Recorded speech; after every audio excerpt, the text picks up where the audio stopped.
Не приемай съвет от всеки, но приемай съвети. Тези, които си мислят, че са стигнали най-високото равнище и не приемат съвети от никой, те са тръгнали надолу. Когато някой те съветва, не приемай всеки съвет, защото човекът, който те съветва, може да разбира, може да не разбира, може да бъде позитивно или негативно настроен към теб.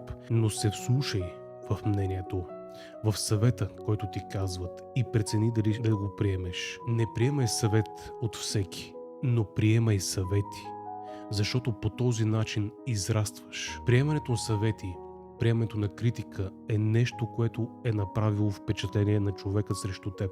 И ако чуеш това, което ти казват, може да го коригираш. А когато си затворен в себе си, не приемаш съвети, не слушаш никой, ти грешиш и не отваряш очите си да видиш какво се случва. Правиш един омагьосан кръг, в който се въртиш и правиш грешки, едни и същи. Когато някой те съветва, когато някой изразява мнение спрямо твоите действия, обърни внимание какво ти казва. Това не е случайно.